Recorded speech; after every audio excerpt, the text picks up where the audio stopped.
Assalamualaikum warahmatullahi wabarakatuh. Yang kami hormati Ibu Arum Ratnaningsih, SPD MPD, selaku dosen mata kuliah karya tulis ilmiah dan teman-teman sekalian yang saya banggakan. Kami dari kelompok 5 akan memaparkan materi tentang gaya bahasa karya ilmiah. Izinkan saya memperkenalkan anggota kami yang terdiri dari saya sendiri, Wahyu Setianingsih, Danar Taufik Wicaksono, Zahra Nisa, dan Cahya Febri Aisyani. Materi yang pertama dan kedua yaitu ragam bahasa tulis dan faktor yang mempengaruhinya yang akan disampaikan oleh Danar. Ragam bahasa tulis. Ragam bahasa tulis adalah bentuk yang digunakan dalam penulisan. Dalam ragam bahasa tulis terdapat 3 hal utama yang perlu diperhatikan. A. Pokok pembicaraan. Pokok pembicaraan merujuk pada topik atau isi yang dibahas dalam tulisan. Hal ini penting untuk memastikan pesan yang disampaikan jelas dan terfokus. B. Media yang digunakan. Media yang digunakan dalam bahasa tulis dapat bervariasi, mulai dari surat, email, laporan, artikel, hingga buku.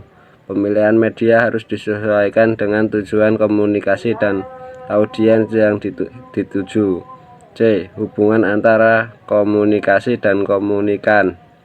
Hubungan antara komunikasi dan komunikan dalam bahasa tulis sangat penting. Komunikasi yang efektif memerlukan pemahaman yang baik tentang siapa yang menjadi komunikan atau penerima pesan dan bagaimana pesan dapat disampaikan dengan jelas dan tepat.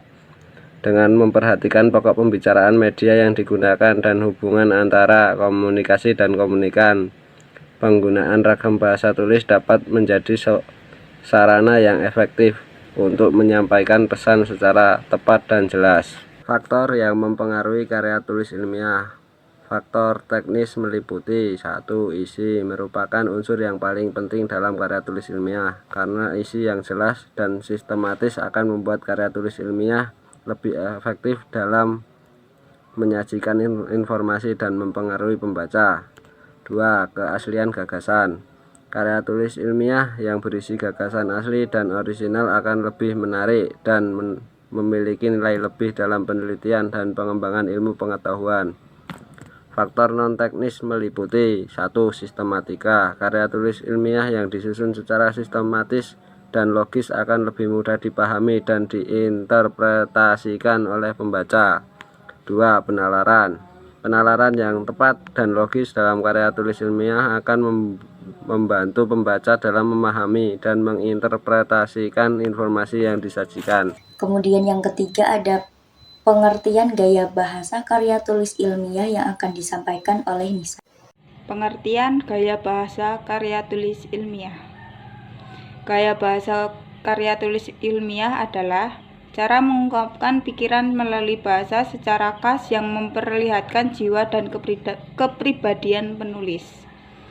Gaya bahasa yang digunakan dalam karya tulis ilmiah harus sesuai dengan kaidah bahasa Indonesia baku, baik mengenai struktur kalimat maupun kata. Ragam bahasa yang digunakan dalam sebuah karya tulis ilmiah adalah ragam bahasa ilmiah yang dikenal dengan istilah ragam bahasa baku atau standar.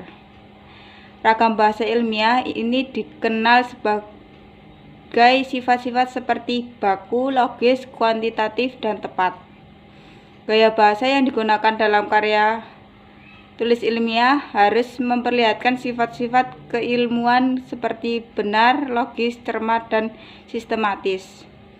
Penguasaan bahasa Indonesia secara baik dan benar belum dimiliki oleh seluruh penggunaan bahasa Indonesia, sehingga penting untuk memperlihatkan gaya bahasa yang digunakan dalam karya tulis ilmiah. Yang keempat, syarat penggunaan bahasa karya tulis ilmiah yang akan disampaikan oleh Cahya. Syarat penggunaan bahasa karya tulis ilmiah dibagi menjadi 5. 1. Penggunaan kata baku. Penggunaan kata baku dalam karya tulis ilmiah sangat penting untuk memastikan kualitas bahasa yang digunakan. Kata baku harus sesuai dengan aturan dalam ejaan bahasa Indonesia, memenuhi kaidah-kaidah keilmuan. 2. Sifat objektif, logis, sistematis, lugas, dan jelas. Bahasa yang digunakan dalam karya tulis ilmiah harus memenuhi sifat-sifat tersebut untuk memastikan karya tulis ilmiah yang komunikatif dan mudah dipahami. 3. Ketetapan diksi atau pilihan kata. Pilihan kata yang tepat harus digunakan dalam karya tulis ilmiah untuk memastikan kualitas bahasa yang digunakan. 4. Keterpaduan dan keterkaitan antar kalimat. Kalimat-kalimat dalam karya tulis ilmiah harus keterpaduan dan keterkaitan untuk memastikan karya tulis ilmiah yang sistematis dan mudah dipahami. 5. Keterkaitan antara komunikator dengan komunikan.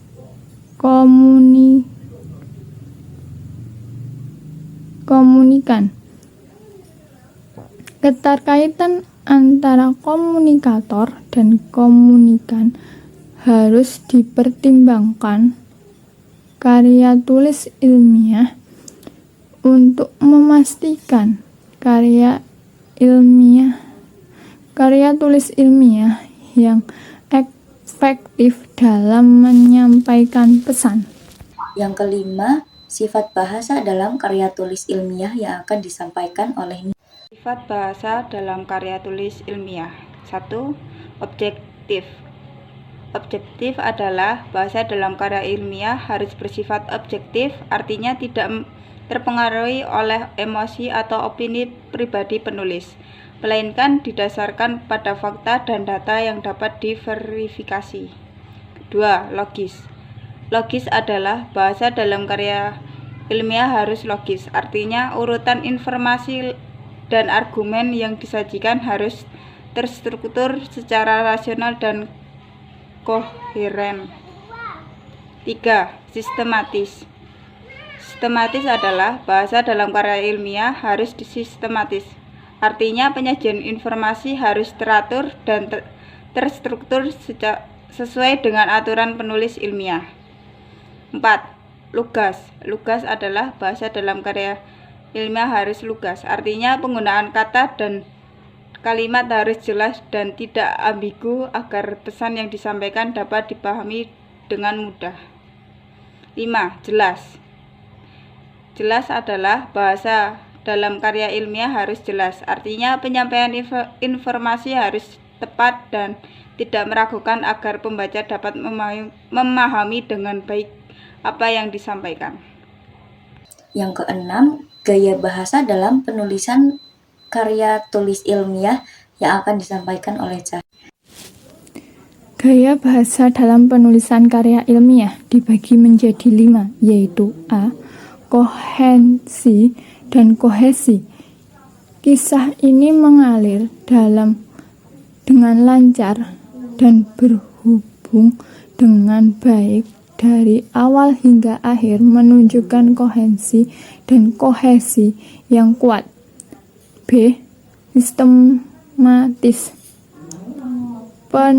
Pemaparan data dalam tulisan ini disusun secara terstruktur dan sistematis, memudahkan pembaca untuk mengikuti alur informasi yang disajikan. C. Komprehensif. Tulisan ini mencakup beragam aspek yang relevan dan mendalam, menjadikannya kohensif dalam mengurangi topik yang dibahas. D. Logis atau nalar. Argumennya yang disajikan dan dalam tulisan ini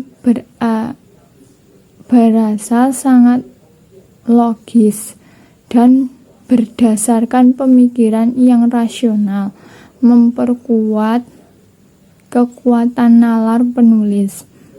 Tanggung jawab. Penulisan tanggung jawab dengan menyajikan informasi yang aktual dan terpercaya, menunjukkan integritas dan kehati-hatian dalam penulisan. Dan yang terakhir, pedoman penulisan karya ilmiah yang akan disampaikan oleh saya sendiri. Pedoman karya tulis ilmiah ada 4, yaitu yang pertama sikap bahasa. Penggunaan kata baku dalam karya ilmiah menghindari multitafsir dan menganut asas kaidah ilmiah. Yang kedua, glosarium. Glosarium dalam KBBI berarti kamus dalam bentuk yang ringkas, daftar kata dengan penjelasannya di bidang tertentu. Ketiga, kamus sinonim. Kamus sinonim digunakan untuk memahami makna kata-kata yang digunakan dalam karya ilmiah. Yang keempat, EYD atau ejaan yang disempurnakan digunakan sebagai pedoman dalam penulisan karya ilmiah untuk memastikan penggunaan kata baku dan ejaan yang benar. Sekian dari kelompok kami. Bila ada pertanyaan, kalian bisa tulis di kolom komentar. Kurang lebihnya mohon maaf. Semoga bisa bermanfaat untuk kalian semua. Wassalamualaikum warahmatullahi wabarakatuh.